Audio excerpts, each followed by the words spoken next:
Dear students, welcome back to Shivamurthi's Academy YouTube channel. ಇವತ್ತಿನ ವಿಡಿಯೋದಲ್ಲಿ ನಾನು BSc ಫಾರ್ಸನಿಕ್ ಸೈನ್ಸ್ ಬಗ್ಗೆ ಯಾವ ರೀತಿಯಾಗಿ ಅಡ್ಮಿಷನ್ ಪ್ರೋಸೆಸ್ ಇದೆ, ಎಲಿಜಿಬಿಲಿಟಿ ಏನು, ಸೆಮಿಸ್ಟರ್ಗೆ ಎಷ್ಟು ಫೀಸ್ ಇರುತ್ತೆ, ಪ್ರತಿಯೊಂದು ಡೀಟೇಲ್ಸ್ನ ತಿಳಿತಾ ಹೋಗೋಣ. ಇಂದಿನ ವಿಡಿಯೋದಲ್ಲಿ ನಾನು ಯಾವ ರೀತಿಯಾಗಿ ಈ ಒಂದು ಕೋರ್ಸ್ ಬಗ್ಗೆ ನಾನು ಡೀಟೇಲ್ಸ್ನ ಕೊಟ್ಟಿದ್ದೆ, ಪರ್ಸೆಂಟೇಜ್ ಎಷ್ಟಿರಬೇಕು, ಮತ್ತು ಈ ಒಂದು ಕೋರ್ಸ್ ಮುಗಿದ ತಕ್ಷಣ ನಮಗೆ ಜಾಬ್ ಸಿಗುತ್ತಾ, ಸಿಕ್ಕಿದರೆ ಎಲ್ಲಿ ಸಿಗತ್ತೆ, ಪ್ರತಿಯೊಂದು ಡೀಟೇಲ್ಸ್ನ ಕೊಟ್ಟಿದ್ದೀನಿ. ಆ ಒಂದು ವಿಡಿಯೋ ಲಿಂಕು ಈ ವಿಡಿಯೋ ಕೆಳಗೆ ಅಂದರೆ ಡಿಸ್ಕ್ರಿಪ್ಷನಲ್ಲಿ ಕೊಟ್ಟಿರ್ತೀನಿ. ಅದನ್ನು ಸಂಪೂರ್ಣವಾಗಿ ನೋಡಿ ನಂತರ ಈ ವಿಡಿಯೋನ ನೋಡಿ, ಓಕೆನಾ. ಇಲ್ಲಿ ನಿಮಗೆ BSc ಫಾರ್ಸನಿಕ್ ಸೈನ್ಸ್ ಬಗ್ಗೆ ಡೀಟೇಲ್ಸ್ನ ಕೊಡ್ತಾ ಇದ್ದೀನಿ. ಇದನ್ನು ನ್ಯಾಷನಲ್ ಫಾರ್ಸನಿಕ್ ಸೈನ್ಸ್ ಯೂನಿವರ್ಸಿಟಿ ಅನ್ನೋ ಇದರಲ್ಲಿ ಬರುತ್ತೆ. ನಮ್ಮ ಇದು ಧಾರವಾಡಲ್ಲಿ ಇದೆ. ಮತ್ತು ಇದರಲ್ಲೇ ನಮಗೆ ತುಂಬ ಡಿಫ್ರೆಂಟ್ ಕೋರ್ಸಸ್ ಇದೆ. ಫಾರ್ ಎಕ್ಸಾಂಪಲ್ ಇವಾಗ ನೀವು ಫಿಲ್ಮ್ನಲ್ಲೆಲ್ಲ ನೋಡಿರ್ತೀರ. ಸೊ ಏನಾದರೂ ಒಂದು ಕೇಸಸ್ ಇಶ್ಯೂ ಆಯಿತು ಅಂತಂದರೆ ಅಲ್ಲಿ ಫಾರ್ಸನಿಕ್ ಸೈನ್ಸ್ ಅವರು ಹೋಗಿ ಇನ್ವೆಸ್ಟಿಗೇಷನ್ನ ಮಾಡ್ತಾರೆ. ಲೈಕ್ ಫಿಂಗರ್ ಪ್ರಿಂಟ್ಸ್ ತೊಗೊಳೋದಾಗಿರ್ಬೋದು, ಸ್ಯಾಂಪಲ್ಸ್ನ ಕಲೆಕ್ಟ್ ಮಾಡೋದಾಗಿರ್ಬೋದು. ಆ ರೀತಿಯಾಗಿ ನೀವು ವರ್ಕ್ನ ಮಾಡಬೇಕಾಗತ್ತೆ. ನೀವು ಸೆಂಟ್ರಲ್ ಗೌರ್ಮೆಂಟಲ್ಲಾದರೂ ಮಾಡ್ಬೋದು, ಸ್ಟೇಟಲ್ಲಾದರೂ ಮಾಡ್ಬೋದು, ಅಥವಾ ಪ್ರೈವೇಟ್ ಸೆಕ್ಟರಲ್ಲೂ ಕೂಡ ಮಾಡ್ಬೋದು, ಹಾಸ್ಪಿಟಲ್ನಲ್ಲೂ ಕೂಡ ಮಾಡ್ಬೋದು. ಒಂದು ಒಳ್ಳೆ ಕೋರ್ಸ್ ಅಂತಲೇ ಹೇಳ್ಬೋದು. ಇಲ್ಲಿ ನೀವು ಜಸ್ಟ್ ಬರೀ BSc ಮಾಡ್ತೀನಿ ಅಂತಂದರೆ 3 ವರ್ಷ ಆಗುತ್ತೆ. ಇಲ್ಲ BSc ಜೊತೆಗೆ MSc ಕೂಡ ಮಾಡ್ತೀನಿ ಅಂದರೆ 5 ವರ್ಷ ಇರುತ್ತೆ. ಸೊ ಇವಾಗ ನಾವೀಗ ನೋಡ್ತಾ ಹೋಗೋಣ. ಇದು ನಮಗೆ ಧಾರವಾಡ ಜಿಲ್ಲೆನಲ್ಲಿ ಇರೋವಂಥದ್ದು. ಸುಮಾರಷ್ಟು ಕೋರ್ಸ್ಗಳಿದೆ ಇಲ್ಲಿ, ನೀವು ಪ್ರತಿಯೊಂದನ್ನು ಕೂಡ ಚೆಕ್ ಮಾಡ್ಬೋದು. ಜಸ್ಟ್ ನಾನು ಇವತ್ತಿನ ವಿಡಿಯೋದಲ್ಲಿ ನಿಮಗೆ PUC ಆದ ನಂತರ ಮಾಡಬೇಕಾಗಿರೋಂಥ ಕೋರ್ಸ್ನ ನಾನು ತಿಳಿಸ್ತಾ ಇದ್ದೀನಿ. ನೀವಿಲ್ಲಿ ನೋಡ್ಬೋದು BSc MSc ಫಾರ್ಸನ್ ಸೈನ್ಸ್ ಅಂತ ಇರೋದು. ಇಲ್ಲಿ ಮ್ಯಾಮ್ ನೀವು 3 ವರ್ಷ ಅಂದರೆ 5 ವರ್ಷ ಇದೆ ಇಲ್ಲಿ ಅಂತಂದರೆ, BSc ಜೊತೆಗೆ MSc ಮಾಡ್ತೀನಿ ಅಂದರೆ 5 ವರ್ಷ ಆಗುತ್ತೆ. ಜಸ್ಟ್ ಬರೀ BSc ಮಾಡ್ತೀನಿ ಅಂದರೆ 3 ವರ್ಷ ಆಗುತ್ತೆ. ನೀವಿಲ್ಲಿ ನೋಡ್ಬೋದು ಕೇವಲ 6 ಇಲ್ಲಿರೋದು. ಸೊ ನಾವಿಲ್ಲಿ ಧಾರವಾಡ ನೋಡ್ತಾ ಹೋಗೋಣ. ಸೊ ಗೌರ್ಮೆಂಟ್ ಸೀಟ್ ನಿಮಗೆ 60 ಇರುತ್ತೆ. ಪರ್ ಸೆಮಿಸ್ಟರಿಗೆ ನಿಮಗೆ 65,000 ಇರುತ್ತೆ. ಒಂದು ಸೆಮಿಸ್ಟರ್ಗೆ ಫಸ್ಟ್ ಸೆಮ್ಗೆ 65,000, ಸೆಕೆಂಡ್ ಸೆಮ್ಗೆ 65,000 ಈ ರೀತಿಯಾಗಿ ಇರುತ್ತೆ. ಸೊ ಇದೊಂದು ಎಂಟ್ರೆನ್ಸ್ ಟೆಸ್ಟ್ ಕೂಡ ಇರುತ್ತೆ. ಎಂಟ್ರೆನ್ಸ್ ಟೆಸ್ಟು ಕೂಡ ಪಾಸ್ ಆದರೆ ಕಂಪಲ್ಸರಿ ಪಾಸ್ ಆಗಬೇಕಾಗುತ್ತೆ ಈ ಒಂದು ಕೋರ್ಸ್ಗೆ ನೀವು ಜಾಯ್ನ್ ಆಗೋದಕ್ಕೆ. ನೋಡಿ ಇಲ್ಲಿ ಪಾಸ್ಡ್ ಆರ್ ಅಪಿಯರ್ಡ್ ಇನ್ 10+2 ಅಂದರೆ PU ಆಗಿರಬೇಕು ಅಥವಾ ಅಪಿಯರ್ ಆಗಿದ್ರೂ ಕೂಡ ನಡೆಯುತ್ತೆ. ಸೊ ಇದರಲ್ಲಿ ಸೈನ್ಸಲ್ಲಿ physics, chemistry, biology, mathematics with at least 60% ಯಾರ್ಯಾರಿಗೆ ಜನರಲ್ಲು, OBC ಮತ್ತು EWS ಕ್ಯಾಟಗರಿ ಕ್ಯಾಂಡಿಡೇಟ್ ಏನಿರ್ತಾರೆ ಅವರು ಈ ಒಂದು ಸಬ್ಜೆಕ್ಟ್ಗಳಲ್ಲಿ ಮಿನಿಮಮ್ ನೀವು 60% ತೆಗೆದಿರ್ಬೇಕಂದ್ರೆ 60 ಮಾರ್ಕ್ಸ್ ಮಿನಿಮಮ್ ಇರಬೇಕಾಗತ್ತೆ. ಸೊ ಇನ್ನು SC ST ಅವ್ರಿಗೆ ಬಂದರೆ 55% ಇರಬೇಕು.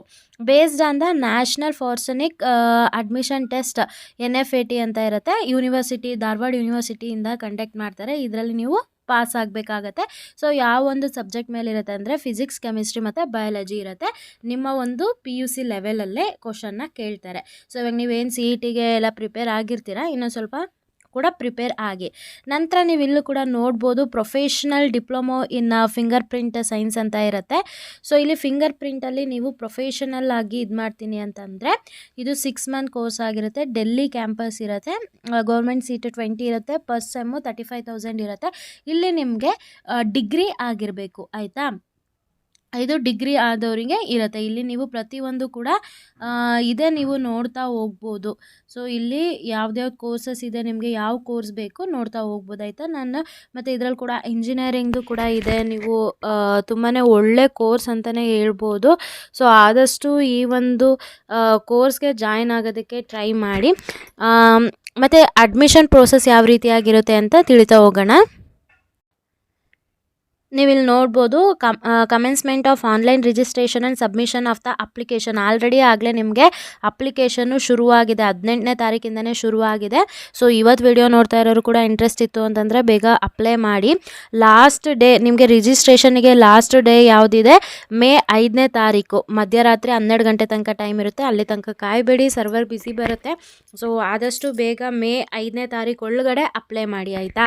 ನೆಕ್ಸ್ಟು ಡೇಟ್ಸ್ ಆಫ್ ನ್ಯಾಷನಲ್ ನನ್ನ ಟೆಸ್ಟ್ ಇರುತ್ತೆ ಅಂತ ಹೇಳಿದ್ನಲ್ಲ, NFAT ಟೆಸ್ಟು, ಅದು ನಿಮ್ಗೆ ಯಾವಾಗಿರುತ್ತೆ ಅಂದರೆ ಜೂನ್ 7th ಮತ್ತು 8th ನಿಮಗಿರುತ್ತೆ.